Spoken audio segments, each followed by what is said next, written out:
पप्पू यादव ने संसद में केंद्र की नरेंद्र मोदी सरकार पर एक के बाद एक की सवाल दागे। पीएम मोदी पर तंज करते हुए उन्होंने उनके कई बड़े फैसलों पर सवाल भी उठाया। काला धन के बारे में भी जानकारी नहीं दी, कितना पैसे आए उसकी भी जानकारी नहीं दी, पैसे आपने अकाउंट में दिए लोगों को 15 लाख रुपया आपने उसकी भी जानकारी नहीं दी। ये जीएसटी बड़े व्यापारियों के चोरी का सबसे बड़ा रास्ता है। बिहार को 5% जीएसटी इस बार आपने कम क्यों किया, ये आपको बताना चाहिए। अल्ट्रासाउंड, सीटी स्कैन, एमआरआई जांच और दवाई को आप फ्री कर दीजिए, आप मत दीजिए आयुष्मान। मैं माननीय वित्त मंत्री महोदया जी से ब्लैक मनी के बारे में जानना चाहूँ और नोटबंदी जो भारत की सबसे प्रधानमंत्री का स्वर्णिम निर्णय था, उस नोटबंदी के बाद आपने काला धन के बारे में भी जानकारी नहीं दी, कितना पैसे आए उसकी भी जानकारी नहीं दी। जाली नोट में 10 लाख करोड़ से ऊपर के लगभग कितने जाली नोट मनी का बैंक से गैपिंग है उसकी भी जानकारी नहीं दी। कितने पैसे आपने अकाउंट में दिए लोगों को 15 लाख रुपया आपने उसकी भी जानकारी नहीं दी। तो हम तो पहले आपसे नोटबंदी, जीएसटी के बारे में हम सिर्फ इतना कहेंगे, ये जीएसटी बड़े व्यापारियों के चोरी का सबसे बड़ा रास्ता है और मिडिल क्लास व्यापारियों का हिंदुस्तान में एक कपड़े की कीमत है हमारी 200 रुपया और जीएसटी भी हम देंगे 200 रुपया। मिडिल क्लास को कितना मुनाफा होता होगा यह भारत सरकार का दिल ही जानता है। हम इस पर कुछ और नहीं कहेंगे। हमारा दूसरा चीज है, मंत्री जी भ्रष्टाचार पर कुछ आप अलॉट करिए पैसे को, इसको खत्म करने के लिए इस पर एक अलग बजट। पप्पू यादव जी आप चेयर को एड्रेस यह सबसे बड़ा, प्लीज काइंडली एड्रेस, यह सबसे बड़ा इंपॉर्टेंट है। दूसरा चीज, बिहार को 5% जीएसटी इस बार आपने कम क्यों किया, ये आपको बताना चाहिए कि बिहार को 5% बजट आपने इस बार कम किया है, वो किस आधार पर किया है। दूसरी चीज, झारखंड का लगभग 1,36,000 करोड़ रुपया आपने जीएसटी का आप रोक रखा है, आपको ये भी बताना चाहिए। तीसरी चीज, 400 रुपया कब तक आप पेंशन देंगे, कब तक? ये जो पेंशन जितना दे रहे, क्या कभी आम आदमी का वृद्ध पेंशन या और भी पेंशन, इसको क्या 2,000 रुपया या 1,000 रुपया बढ़ाने की आपकी कोई योजना है या नहीं? चौथी चीज, आवास योजना जो आप देते हैं, प्रधानमंत्री आवास योजना जो आपका सपना है, अच्छी बात है, उसको आप इस राशि को कब बढ़ाएंगे? ये राशि बहुत कम है और इससे किसी का भी सपना पूरा नहीं हो सकता, ये राशि गमन हो जाता है। ओडीएफ जो शौचालय की व्यवस्था है, इसमें भी राशि बिल्कुल कम है, इसमें भी बढ़ाने की जरूरत है।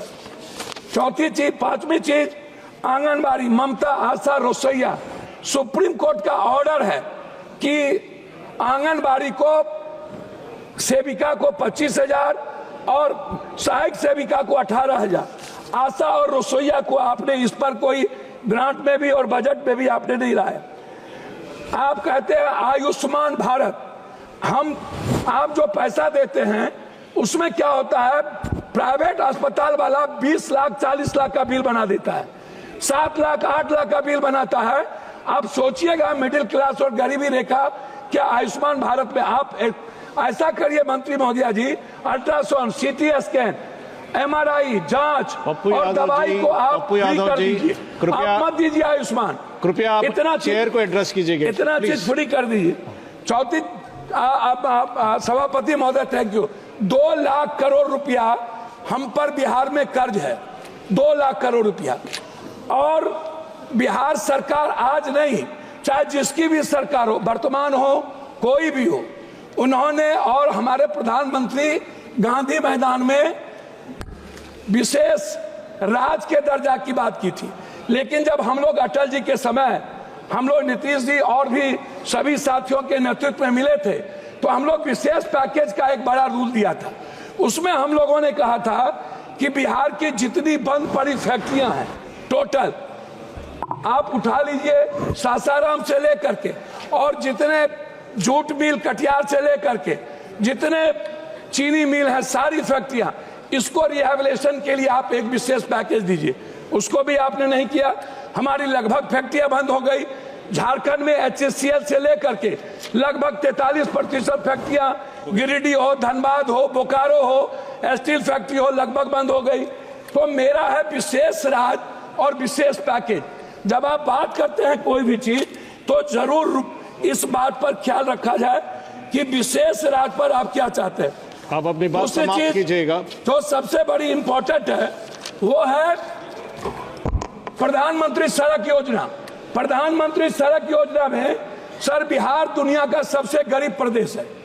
आप इसको समझिए। हमारी जो GDP अभी जो हमारे यहाँ सर में हमारे यहाँ जो जाति जनगणना हुई है महोदय, उस जाति जनगणना में सामाजिक और आर्थिक और शैक्षणिक स्थिति दुनिया में सबसे निचले पदार्थ पर हम हैं।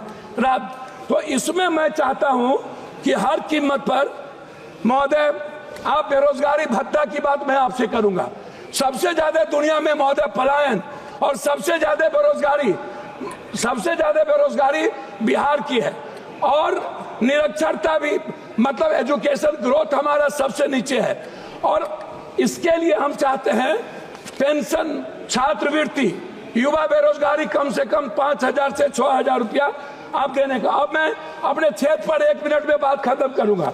अपने क्षेत्र पर महोदय हम अपने क्षेत्र पर बात खत्म करेंगे। मक्का, मखान, मछली और चाय बागान, इस पर हम आपसे आग्रह करेंगे हृदय से कि आप कोसी सीमांचल के लिए रिहेबिलिटेशन के लिए आप कम से कम इस योजना पर कम से कम 5 फैक्ट्री मक्का, मखान और चाय पत्ती पर आप देने का कष्ट करें। तीसरी चीज हाई डैम, हमारा सपना है हाई डैम और जो नया भीमनगर बैरेज को रिहेबिलिटेशन के लिए, उसके लिए आपसे मैं बजट का 1 मिनट लास्ट करता हूं। अंतिम 2 बात है अध्यक्ष जी। पहली बात है पर्यटन। बिहार के निर्माण में पर्यटन का सबसे बड़ा भूमिका है और बिहार के निर्माण में 2 भाग है, एक है बाढ़, एक है सुखाड़। सर लास्ट कर रहा हूं सर। उसमें जब 2 भाग है, उसमें क्या है कि सर हमारा 3 हिस्सा बाढ़ से प्रभावित है। हम लोग क्या होते हैं, लगभग हमारा पूरी योजना खत्म हो जाती है। उसके लिए रेल योजना पर बहुत धन्यवाद। रेल योजना पर आप माननीय श्री फ्रांसिस जॉर्ज। सर जी फ्रांसिस जॉर्ज आप बोलिएगा। Sir yes please start. काला धन के बारे में भी जानकारी नहीं दी, कितना पैसे आए उसकी भी जानकारी नहीं दी।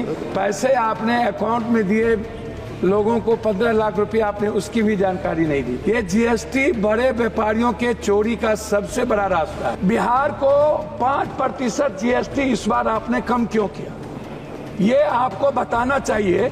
अल्ट्रासाउंड, CT स्कैन, MRI, जांच